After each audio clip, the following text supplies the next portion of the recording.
Evangelio de hoy. Primera lectura. Lectura del primer libro de los Macabeos. Capítulo 4, versículos 36 al 37, 52 al 59. En aquellos días, Judas y sus hermanos propusieron: Nuestros enemigos están vencidos, subamos, pues, a purificar el santuario, y a restaurarlo. Se reunió todo el ejército, y subieron al monte Sión. El año 148, el día 25 del mes noveno, es decir, Casleu. Todos madrugaron para ofrecer un sacrificio, según la ley, en el nuevo altar de los holocaustos, que habían reconstruido. Precisamente en el aniversario del día en que lo habían profanado los gentiles. Lo volvieron a consagrar, cantando himnos, y tocando cítaras, laúdes, y timbales. Todo el pueblo se postró en tierra, adorando, y alabando al cielo, que les había dado el triunfo. Durante 8 días celebraron la consagración, ofreciendo con alegría holocaustos, y sacrificios de comunión, y de alabanza. Decoraron la fachada del santuario con coronas de oro, y escudos. Restauraron también el portal y las dependencias, poniéndoles puertas. El pueblo celebró una gran fiesta, que invalidó la profanación de los gentiles. Judas, con sus hermanos, y toda la asamblea de Israel, determinó que se conmemorara anualmente la nueva consagración del altar, con solemnes festejos, durante 8 días.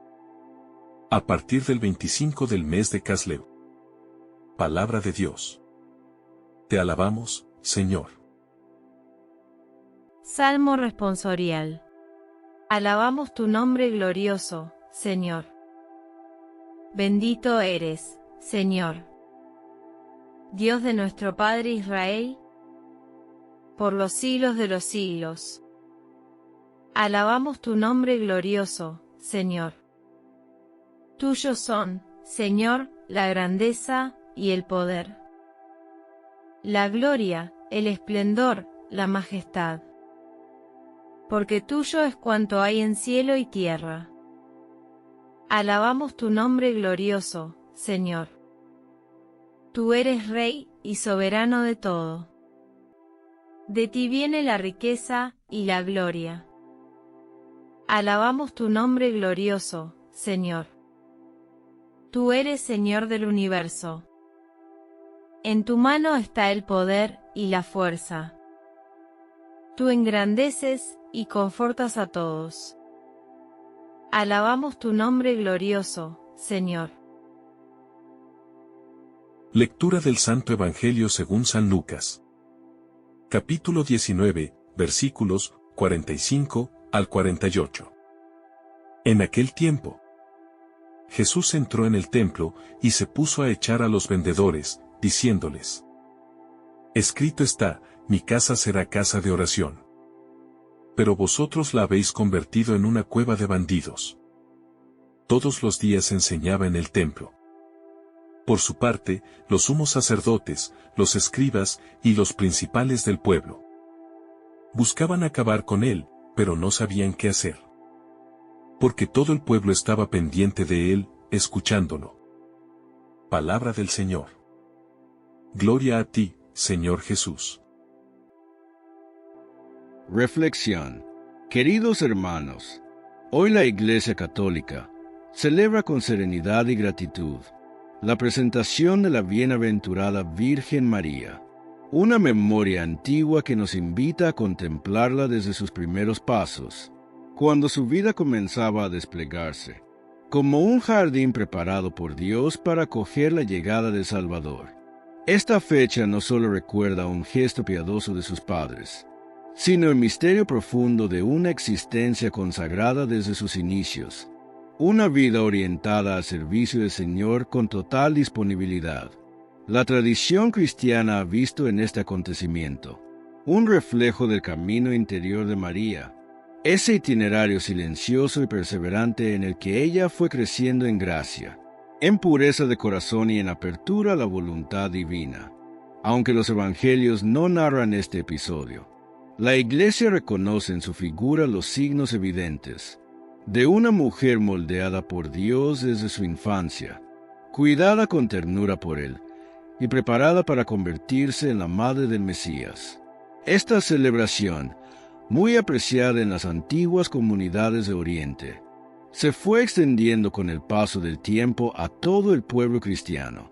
En muchos lugares del mundo, especialmente entre las congregaciones dedicadas a la educación, la presentación de María se contempla como un llamado a la entrega sencilla, a la obediencia confiada y al deseo profundo de vivir para Dios con la misma alegría con la que una niña se acerca a su padre. En esta memoria litúrgica, la mirada se dirige a una María joven, ofrecida al Señor como un regalo precioso, como un templo vivo donde la gracia encontraría espacio para habitar. Su historia nos recuerda que Dios actúa en lo pequeño, en los comienzos discretos, en las vidas que parecen ocultas, pero que están sostenidas por una luz que viene de lo alto. Que la presentación de la Virgen María nos anime a entregar nuevamente nuestro corazón, a caminar con la misma disponibilidad que ella y a dejarnos guiar por el Señor, que sigue obrando maravillas en quienes se abren a su presencia. La lectura del primer libro de los Macabeos nos sitúa en uno de los momentos más delicados, más decisivos y más significativos de la historia del pueblo de Israel. Un tiempo en el que la esperanza parecía desvanecerse, mientras la fe resistía en medio de la adversidad. El templo, centro espiritual de la nación, había sido profanado, los altares habían sido ultrajados, y la ciudad santa había caído en manos de fuerzas que no respetaban la identidad que Dios había forjado para su pueblo. Aquel lugar, llamado a ser casa de oración, había sido convertido en espacio de desorden, de humillación y de oscuridad, dejando al pueblo sumido en un dolor que atravesaba no solo las calles, sino también el corazón de cada familia. En ese ambiente de desolación, surge la figura valiente y decidida de Judas Macabeo, un hombre que, sostenido por su confianza en el Señor, se levantó para animar a su gente y devolver la dignidad perdida. Judas no actuó movido por ambiciones personales, sino por un impulso interior que lo llevaba, una y otra vez, a recordar la alianza, a recordar la fidelidad de Dios, a recordar que sin el templo el pueblo perdería su identidad, su memoria y su centro espiritual. Por eso, cuando convoca a su gente y declara que ha llegado el momento de subir al templo, su llamado se convierte en una luz que rompe la oscuridad que cubría al pueblo. El anuncio de Judas no fue simplemente una orden militar, ni una instrucción logística. Fue un grito del alma, un recordatorio de que Dios no abandona, de que la fe puede levantar lo que ha sido derrumbado, y de que el pueblo debía permanecer unido, si deseaba ver de nuevo la luz sobre Jerusalén. Cada paso que dieron hacia el santuario fue, al mismo tiempo, una marcha física y espiritual, un peregrinar lleno de memoria, de nostalgia y de esperanza, porque cada piedra del templo profanado hablaba del dolor sufrido, pero también del amor que Dios siempre había mostrado a su pueblo. El texto nos dice que, llegado el día señalado, se levantaron al amanecer para ofrecer el sacrificio conforme a la ley. Y esa simple frase está cargada de vida. No fue un amanecer cualquiera. Fue una mañana que traía consigo la promesa de un nuevo comienzo. La luz que empezaba a cubrir el cielo no solo iluminaba los muros reconstruidos, también iluminaba los corazones que habían sufrido en silencio, esperando el momento en que la presencia del Señor volviera a sentirse en medio de ellos. Cada gesto litúrgico, cada instrumento restaurado, cada altar purificado, era un acto de amor, un acto de reverencia y un acto de retorno a lo esencial. Cuando encendieron de nuevo las lámparas, el brillo que iluminó el templo parecía hablar sin palabras. Parecía decir que la fidelidad de Dios no se apaga, que su luz permanece, que su amor sostiene, incluso cuando los enemigos parecen tener la victoria en sus manos.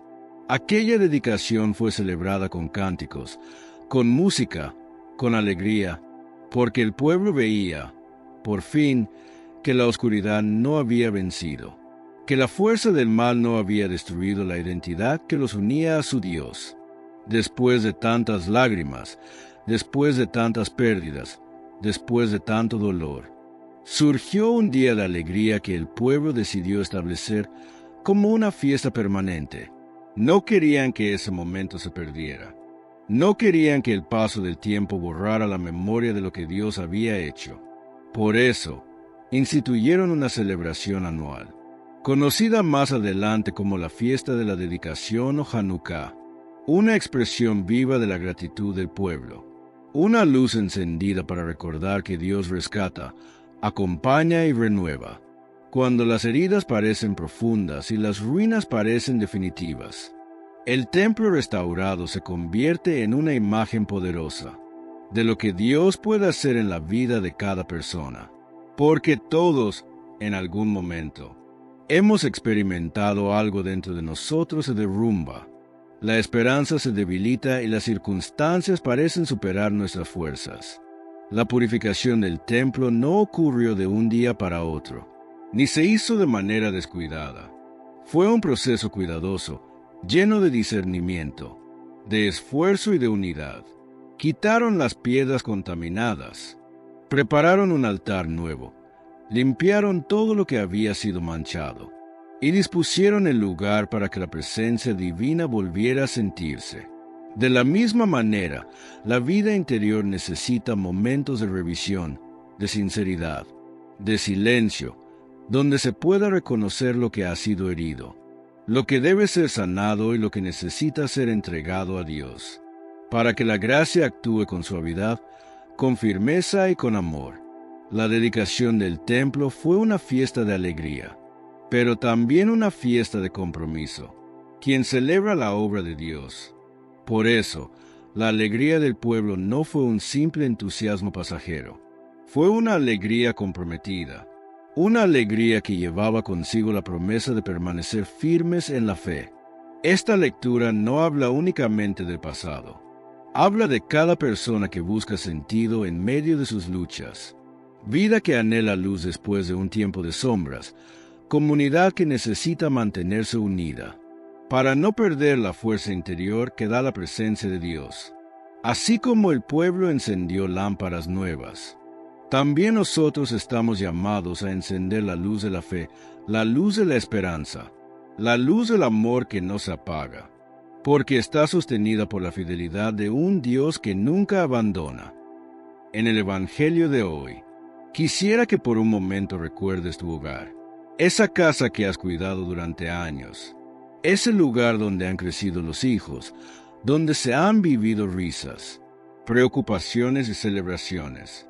Ahora imagina que un día llegas y ves que alguien entró sin permiso, que ensució los muebles, que dejó desorden, que hasta gritaba y vendía cosas en medio de tus recuerdos más queridos. Seguramente sentirías un dolor profundo y la necesidad urgente de restaurar tu espacio, de devolverle la paz y el orden que siempre tuvo. Así es también lo que sucedió en el templo de Jerusalén, la casa de Dios. Cuando Jesús llegó, Jesús no entró tímidamente ni como un visitante que apenas quiere observar. Entró como el rey y dueño que es, con la autoridad que le corresponde, caminando con paso firme, con la frente en alto y con la mirada que ve todo. Sabía que ese lugar, su hogar y el de su padre, no era un mercado ni un sitio para hacer negocios, sino un espacio sagrado de encuentro y oración. La experiencia que hoy recordamos nos muestra a un Jesús decidido y valiente, un maestro que no tolera que lo sagrado se convierta en un negocio o en un lugar de distracciones. Para nosotros, que hemos vivido décadas, la imagen de Jesús expulsando a los vendedores nos recuerda que el amor verdadero también tiene autoridad. No se trata de un amor pasivo, sino activo, que corrige, que ordena, que purifica. A lo largo de la vida, hemos aprendido que hay situaciones que requieren firmeza y decisiones claras. Asimismo actúa Jesús con nuestro corazón, con nuestra fe, con nuestra vida. Él nos enseña que lo sagrado se cuida y que debemos proteger los espacios donde Dios se encuentra con nosotros. La oración diaria, la participación en los sacramentos y el tiempo de reflexión personal, donde abrimos el corazón al Señor. Es importante comprender que Jesús tenía todo el derecho de actuar así, porque Él es el Hijo de Dios y el templo le pertenece, como cuando cuidamos un hogar, que hemos sostenido con esfuerzo durante años. Jesús defiende lo que es suyo. El pecado, la trampa y la mentira manchaban la casa de Dios y Él los echó fuera. Así también nosotros debemos reflexionar sobre las cosas que permiten que ocupen espacios que deberían estar dedicados a Dios. Los rencores que cargamos, los resentimientos que hemos cultivado, los hábitos que nos alejan de la paz interior o que dificultan la reconciliación. Jesús nos recuerda que debemos mantener limpios los espacios, donde habita la oración, el agradecimiento y la confianza en Dios. Los vendedores habían olvidado la esencia del templo. Para ellos, todo era negocio, ganancia, interés propio. Pero Jesús los confrontó con la verdad. La casa de Dios es para la oración, para la comunión, para la presencia del Señor. La oración es como hablar con un amigo querido, como compartir los sentimientos, las alegrías, los temores y las esperanzas. Para quienes tenemos años de vida, sabemos que no hay nada más reconfortante que un momento de oración sincera, que un tiempo de encuentro con Dios en el silencio, lejos del ruido de la rutina y las preocupaciones. Es en esos momentos donde sentimos la cercanía de Jesús, cuando nuestra mente y nuestro corazón se aquietan y podemos reconocer la luz de Dios brillando en nuestra vida. Jesús actuó con firmeza y echó a los vendedores. No negoció, no suavizó la situación, porque la verdad no se negocia. Cuando algo amenaza la paz y el orden de lo que es sagrado, se necesita acción. El Señor nos enseña que la luz del bien siempre disipa las sombras del mal, y que la limpieza espiritual y moral es una necesidad constante. Esto nos recuerda que nunca es tarde para dejar salir lo que nos impide estar en paz con Dios y con los demás, aunque hayamos permitido que esas cosas se acumulen durante años. Para nosotros, como miembros de la Iglesia, esta escena nos recuerda la importancia de respetar y cuidar los espacios sagrados, nuestras parroquias, nuestros templos, nuestros hogares de oración, y sobre todo nuestro corazón, que es el templo donde habita el Espíritu Santo. Jesús nos llama a abrir la puerta de nuestro corazón, a permitir que su presencia transforme lo que esté oscuro o desordenado. La experiencia que hoy recordamos nos enseña a ser firmes, a defender lo que es santo, proteger nuestra relación con Dios y mantener limpio el templo de nuestro interior. A lo largo de nuestra vida, podemos auxiliarnos de la oración diaria, de la participación en la Eucaristía, de los sacramentos y de los momentos de reflexión, donde escuchamos la voz de Dios. Jesús defiende lo que es suyo y nos invita a hacer lo mismo con nuestra vida. El pecado y los malos hábitos no pueden ocupar el espacio que Dios quiere para nosotros. Los rencores, las preocupaciones desordenadas, las actitudes que nos alejan de la paz, tienen que salir de nuestro corazón para que podamos recibir la gracia y la alegría del Señor. La casa de Dios es para la oración y la comunión, y la oración nos acerca a Jesús en la misa, el rosario, la lectura de la palabra de Dios y la adoración. Sabemos que un momento de oración sincera, aunque sea breve, puede renovar nuestras fuerzas, nuestra mente y nuestro espíritu. Jesús actuó con firmeza porque lo sagrado merece respeto. Nos recuerda que debemos actuar cuando algo amenaza nuestra paz y orden espiritual, y que nunca es tarde para dejar que Él limpie, purifique y transforme nuestra vida. Como católicos, estamos llamados a ser custodios de lo sagrado, a cuidar no solo los templos visibles, sino también nuestro templo interior, nuestro corazón y nuestra conciencia. Debemos permitir que Jesús entre con autoridad, que expulse lo que no le pertenece y que renueve nuestra fe, así como abrimos nuestro corazón para recibirlo en la Eucaristía. Debemos dejar que Él limpie y purifique todo lo que obstaculiza nuestra relación con Dios. La acción de Jesús en el templo nos enseña a vivir como católicos comprometidos, defender lo sagrado, cuidar nuestra oración, respetar los espacios de encuentro con Dios y sobre todo permitir que Jesús sea el Rey de nuestro corazón y de nuestra vida. Solo así podremos experimentar la paz, la luz y la alegría que nos promete y que ningún mal puede quitar. Esta enseñanza no es solo para recordar un hecho histórico, sino para aplicarla en nuestra vida diaria, en nuestras decisiones, en la manera en que tratamos a los demás y en la fidelidad a Dios. En el contexto histórico, el templo estaba dividido en diferentes áreas: el atrio de los hombres, el atrio de las mujeres, el atrio de los sacerdotes, y el lugar santo y el lugar santísimo, accesible solo a unos pocos. Al predicar en el templo, Jesús podía hablar a la multitud reunida en los atrios, llegando a personas de todas las condiciones, y con ello se convertía en un puente entre lo divino y la comunidad, entre la norma religiosa y la vida real.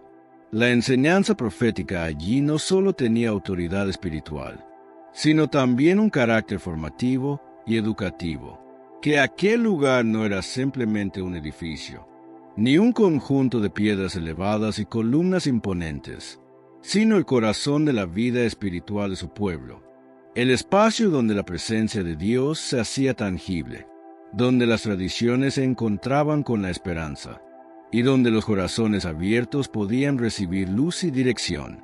Cada día, al atravesar los pórticos del templo, Él se situaba en el centro de la comunidad, en un lugar que representaba tanto la historia de su pueblo, como la promesa de un futuro lleno de gracia y verdad, y con cada palabra que pronunciaba, se desplegaba ante los oyentes un mensaje de consuelo, de corrección, de esperanza y de transformación.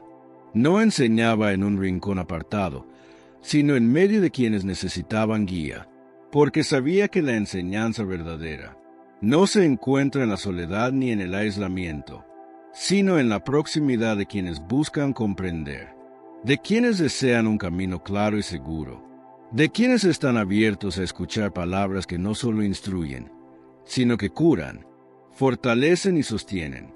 Su presencia en el templo era un recordatorio constante de que Dios no está lejos, sino cerca, que la santidad no se limita a ceremonias externas, sino que habita en la vida de cada persona que escucha, comprende y actúa con sinceridad y entrega.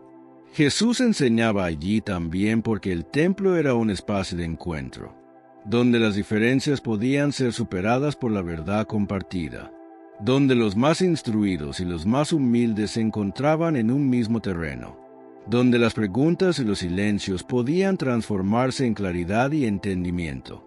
Su palabra no tenía límites de rango, de posición social o de conocimiento previo. Llegaba a todos, tocaba a cada corazón dispuesto a abrirse, iluminando lo que antes estaba oscuro, aclarando confusiones, levantando los ánimos abatidos, y mostrando que la verdadera relación con Dios no se mide por rituales ni por reglas externas, sino por la coherencia de la vida, por la capacidad de amar, perdonar y servir a los demás con sinceridad.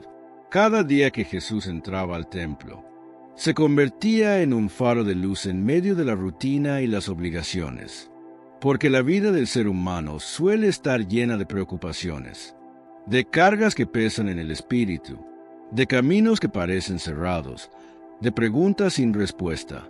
Allí, en medio de las piedras sagradas, Él traía claridad y dirección, enseñando que la verdadera fe no se reduce a palabras pronunciadas, sino que se manifiesta en obras, en gestos concretos de amor, en la capacidad de transformar lo cotidiano, en espacio de encuentro con Dios, en la habilidad de encontrar sentido, propósito y esperanza incluso en los momentos más difíciles. El templo también le ofrecía a Jesús un escenario donde podía confrontar las ideas equivocadas, donde podía corregir interpretaciones distorsionadas de la ley, y de la vida espiritual, donde podía mostrar que la justicia y la misericordia son inseparables, que la fe no es un conjunto de normas para imponer, sino un camino para liberar, para sanar, para guiar hacia la verdad y hacia la paz interior. Enseñar allí le permitía tocar la conciencia de quienes habían perdido la perspectiva de lo que realmente importa, quienes habían confundido la apariencia con la esencia, la tradición con la vida misma, y quienes necesitaban escuchar, con claridad y amor, que la relación con Dios es una invitación a la transformación, al cambio sincero, al crecimiento del corazón y del espíritu. Cada palabra de Jesús en el templo llevaba consigo un doble propósito: consolar a los que sufrían y despertar a los que estaban adormecidos. Por la rutina o por la costumbre, mostrar que la vida de fe es un camino activo, donde cada acción, cada gesto, cada pensamiento cuenta, donde la entrega sincera se convierte en alimento para el alma, y donde la coherencia entre la palabra y la acción revela la presencia de Dios de manera palpable, cercana y transformadora.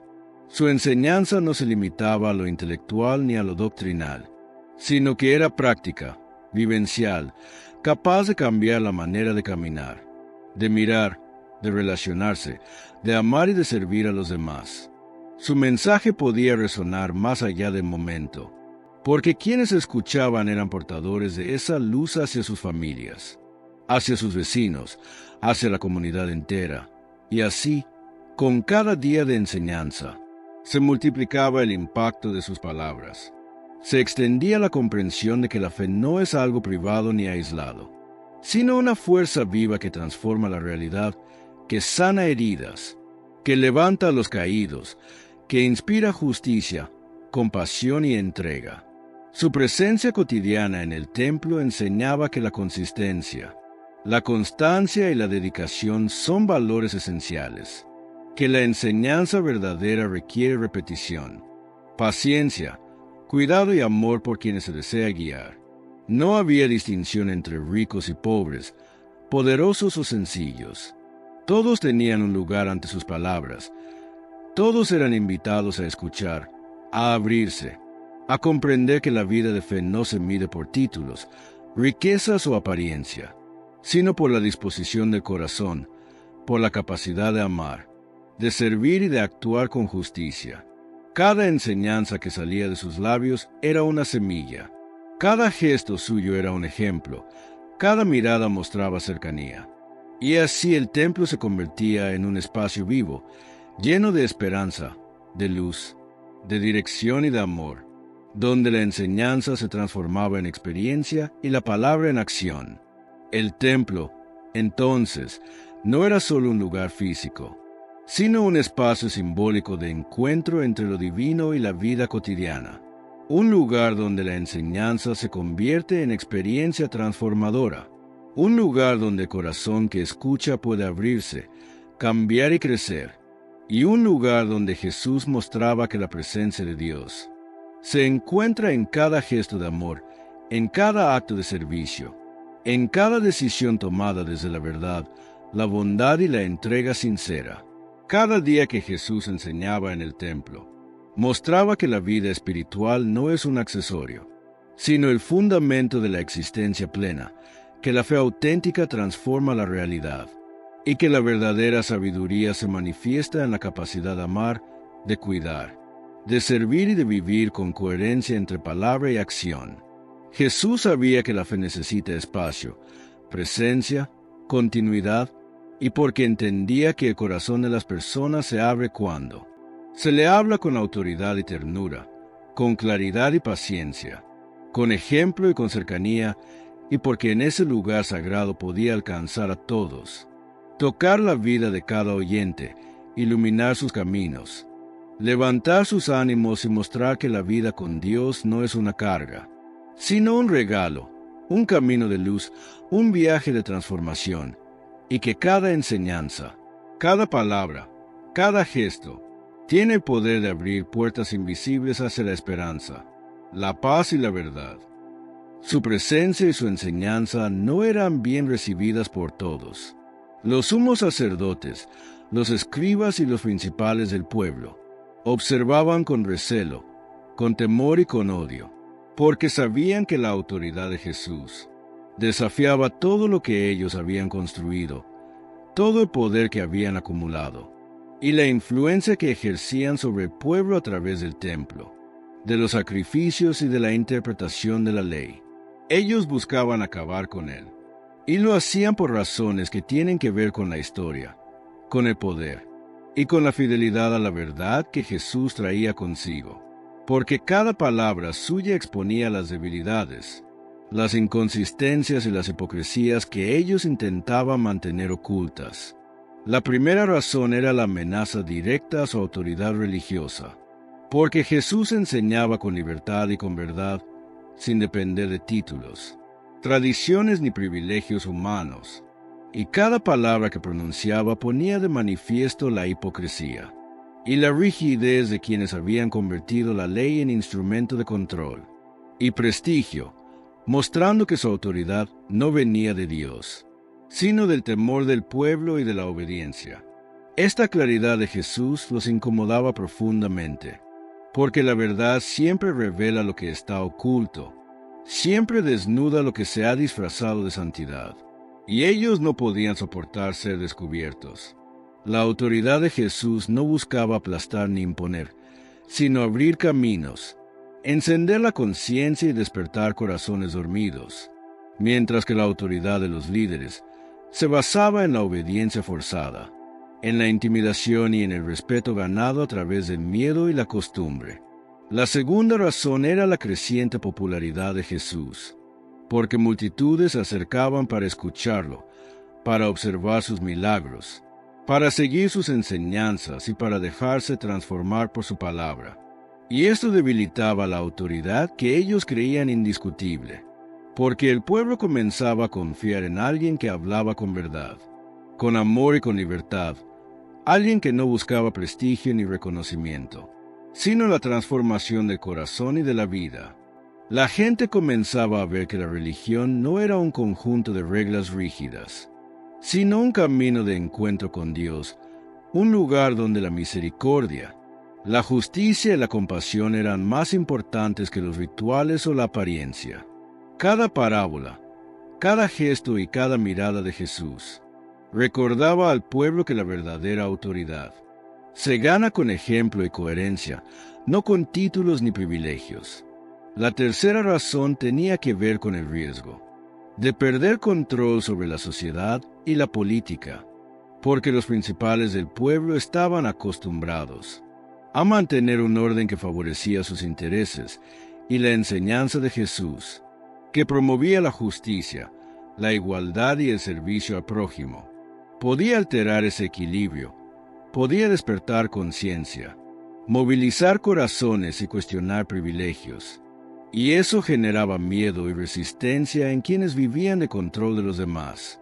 Su mensaje transformador no solo tocaba la espiritualidad, sino también la vida cotidiana, la distribución de recursos, la forma de tratar a los pobres, los extranjeros, los enfermos y los marginados, y eso representaba una amenaza directa al sistema de poder que ellos habían construido sobre la desigualdad, la manipulación y la apariencia de devoción. La cuarta razón era la exposición de hipocresías y corrupción, porque Jesús señalaba claramente los sacrificios vacíos, las tradiciones convertidas en formalismos, y las enseñanzas que no nacían del corazón. Y los privilegiados del templo sentían como su prestigio se desmoronaba, porque el pueblo comenzaba a darse cuenta de que su fe no debía depender de hombres ni de apariencias, sino de una relación viva y auténtica con Dios, de un corazón dispuesto a actuar con justicia, misericordia y amor. Jesús no hablaba solo para instruir, sino para despertar, para remover los velos del egoísmo, para mostrar que la verdadera fe se refleja en la acción, en la entrega y en la coherencia entre lo que se dice y lo que se hace. La quinta razón tenía que ver con la competencia por la interpretación de la ley, porque Jesús hablaba directamente al pueblo. Ofrecía comprensión clara de la voluntad de Dios y mostraba cómo vivirla en la vida diaria, mientras que los escribas y los fariseos monopolizaban la enseñanza oficial, imponiendo normas que a veces eran vacías, complicadas y distantes de la realidad de las personas. Y con cada palabra de Jesús, su control sobre la enseñanza de la ley se veía debilitado, y su autoridad, que parecía indiscutible, se tambaleaba frente a la verdad. Su predicación mostraba que la ley no era un instrumento de opresión ni un medio de prestigio, sino una guía para transformar la vida, para vivir en coherencia con Dios, y para construir una comunidad de justicia, misericordia y amor. Cada día que Jesús enseñaba en el templo era un acto de valentía, porque sabía que la verdad siempre desafía, siempre incomoda y siempre despierta reacciones en quienes buscan proteger sus intereses y su prestigio. Cada parábola era una semilla plantada en los corazones, destinada a crecer y dar fruto, destinada a enseñar que la verdadera autoridad no se impone, sino que se gana con coherencia, ejemplo y amor, y que el verdadero poder no viene de los títulos, las riquezas ni los privilegios, sino de la fidelidad a Dios y a la verdad que transforma la vida. Jesús enseñaba para liberar, para iluminar, para abrir caminos de justicia, para mostrar que la ley de Dios no es un instrumento de control, sino una guía para el corazón, para el servicio, para la compasión y la misericordia. Los líderes religiosos, en cambio, enseñaban para mantener control, para proteger privilegios, para sostener un orden que los beneficiaba, y para ocultar la debilidad de su propia autoridad. Esta diferencia es clara y eterna. Jesús enseña para transformar la vida, mientras que los poderosos de su tiempo enseñaban para mantener su posición. Comprender estas razones nos ayuda a ver con claridad el coraje de Jesús, la fuerza de su palabra y la misión que traía del Padre. Cada día que enseñaba, estaba cumpliendo la voluntad de Dios, mostrando que el amor verdadero siempre desafía injusticias. Cuando los evangelios cuentan que todo el pueblo estaba pendiente de él, escuchándolo, están describiendo un momento cargado de significado. Un instante en el que la palabra que Jesús proclamaba fluía con una fuerza capaz de atravesar corazones endurecidos, encender esperanza en los cansados y despertar en muchos un anhelo profundo de volver a Dios. Aquella multitud que lo rodeaba no era un grupo disperso ni indiferente. Era una comunidad expectante, reunida alrededor de la voz que había esperado durante generaciones. La voz que venía a darle sentido nuevo a la historia de Israel. La voz que traía consuelo, fortaleza y dirección para una nación que vivía bajo tensiones sociales, presiones políticas y cargas religiosas difíciles de sostener. El pueblo acudía porque necesitaba escuchar una palabra que no ofendía ni denigraba, una palabra que no asfixiara, una palabra que no se utilizara para imponer culpa, sino para iluminar caminos. La enseñanza de Jesús poseía un tono distinto, un modo de hablar que no buscaba levantar muros ni señalar desde arriba, sino abrir puertas, acercar al Padre y mostrar que la fe no debía ser un peso, sino un refugio. Las personas se acercaban desde aldeas lejanas, desde barrios humildes, desde calles estrechas de Jerusalén, atraídas por una voz que les hablaba con cercanía, con sinceridad, con ternura y con la firmeza necesaria para levantar a quien se sentía derrotado. Detrás de esa expresión, todo el pueblo estaba pendiente de él. Se esconde una verdad mucho más grande. Jesús no era simplemente un maestro entre muchos, era alguien que comunicaba vida, que revelaba la presencia del reino en lo cotidiano, que devolvía dignidad a quien la sociedad había relegado a la sombra. que fortalecía a quienes eran tratados como insignificantes. Su palabra no se quedaba en definiciones, sino que descendía como lluvia sobre tierra seca, trayendo frescura y renovación, despertando en cada oyente la certeza de que había una razón para seguir adelante, una luz para caminar, una promesa para sostenerse. La gente lo escuchaba porque percibía algo distinto, un modo de hablar que venía cargado de verdad, que no se torcía según conveniencia, que no era manipulado por intereses ocultos. En cada enseñanza, Jesús abría caminos hacia la libertad interior, hacia la reconciliación con Dios, hacia una vida más justa y más noble.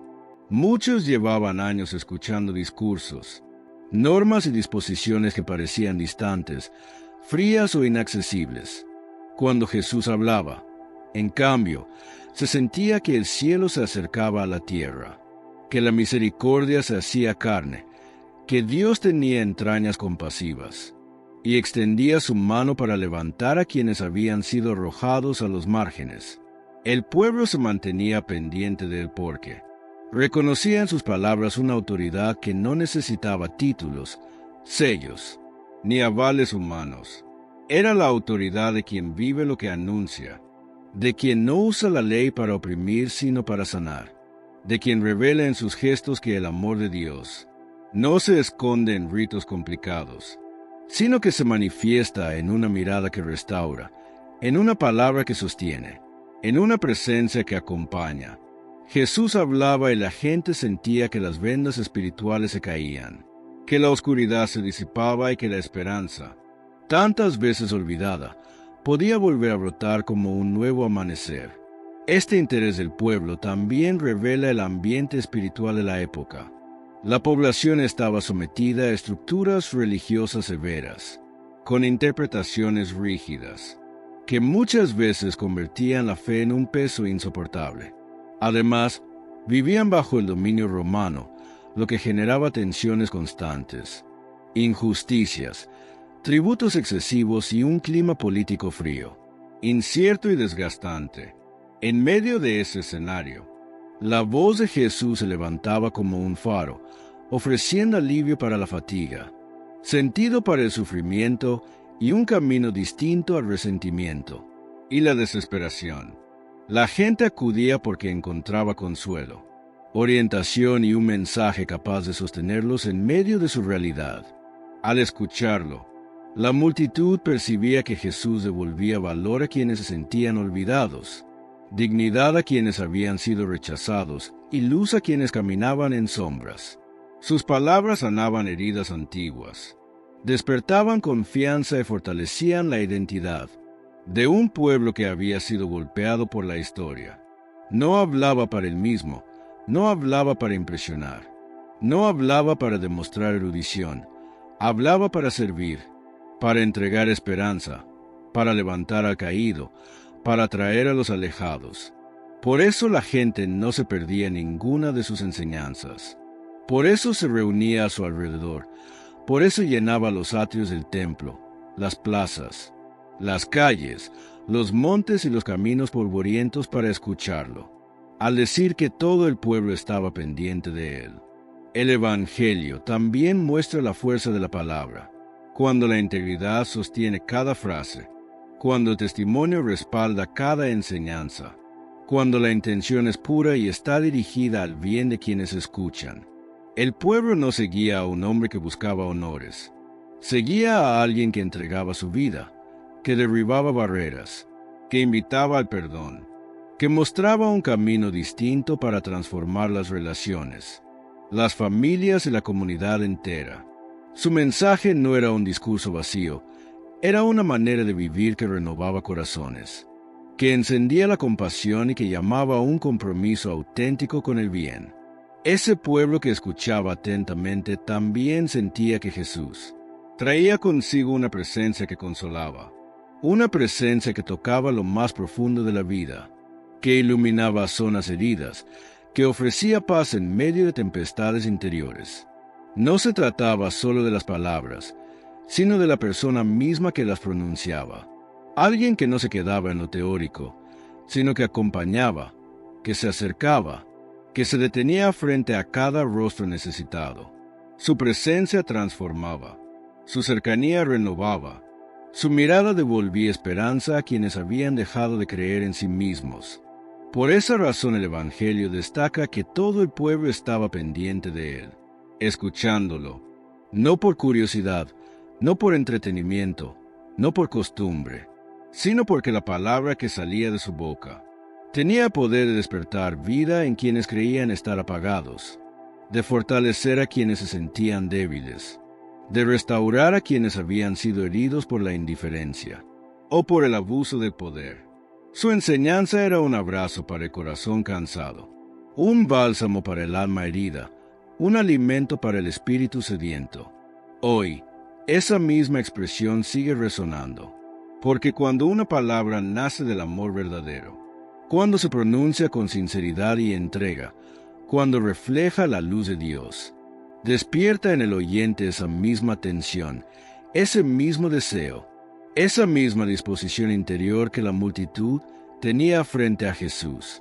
Una palabra nacida desde el bien tiene la capacidad de sostener, de orientar, de fortalecer, de renovar caminos y de devolver sentido a quienes sienten que la vida les pesa o que el ánimo se debilita.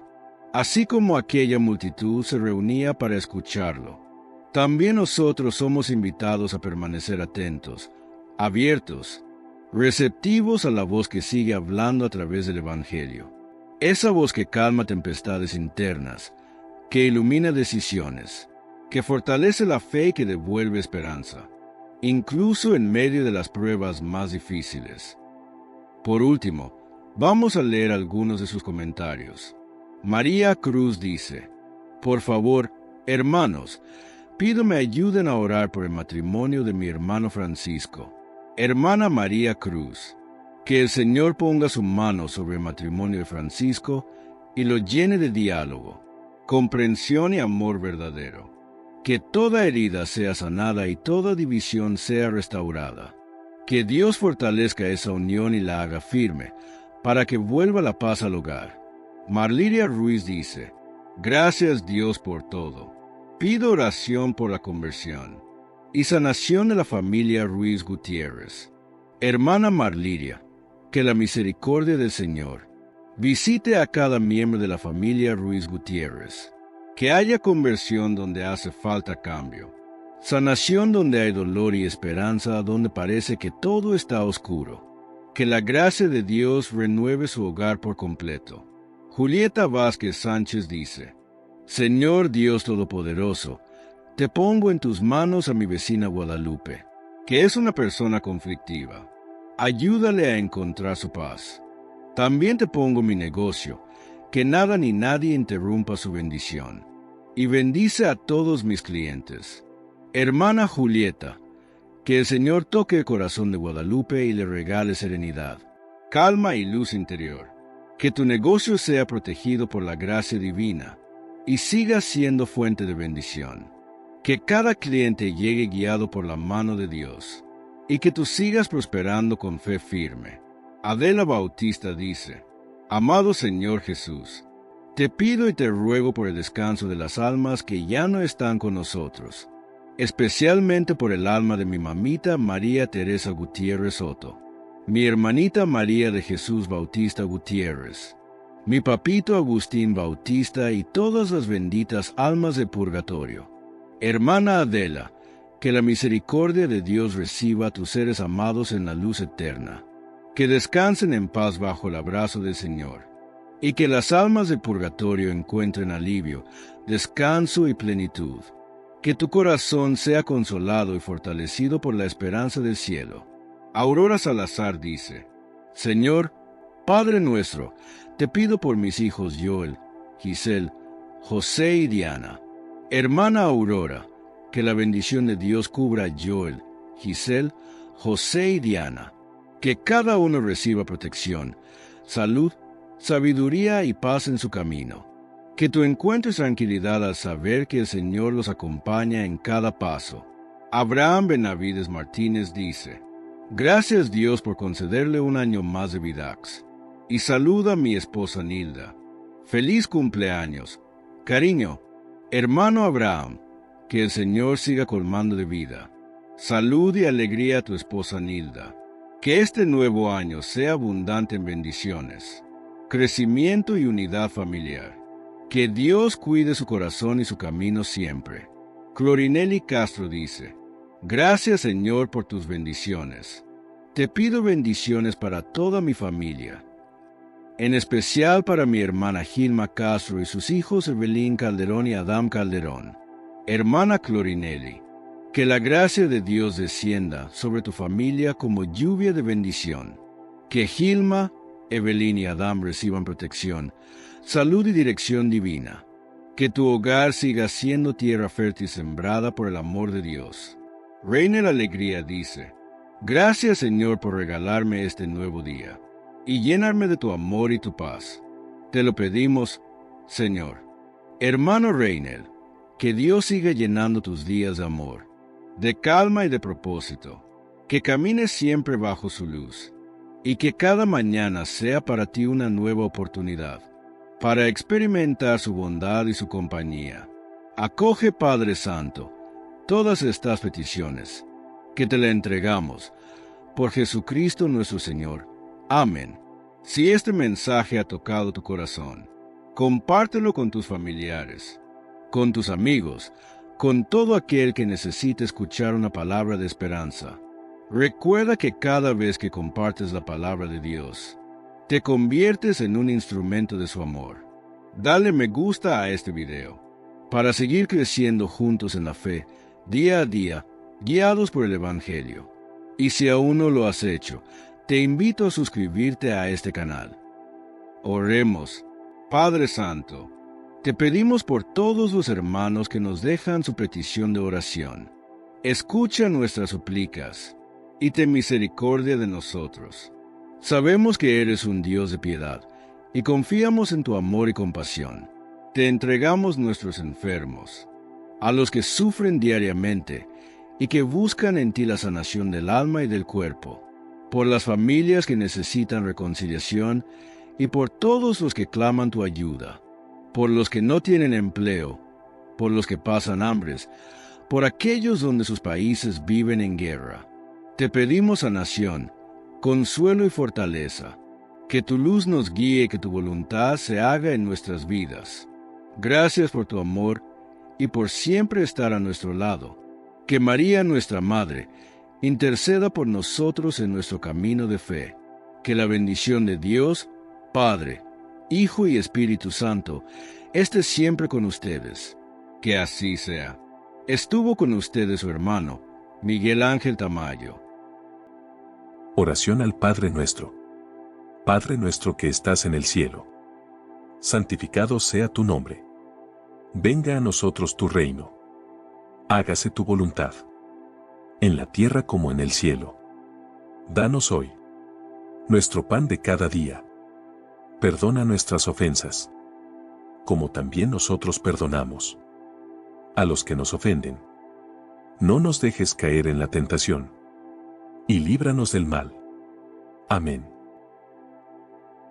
Si quieres que oremos por ti, te dejaremos un enlace en la descripción, o si lo prefieres en la cajita de los comentarios.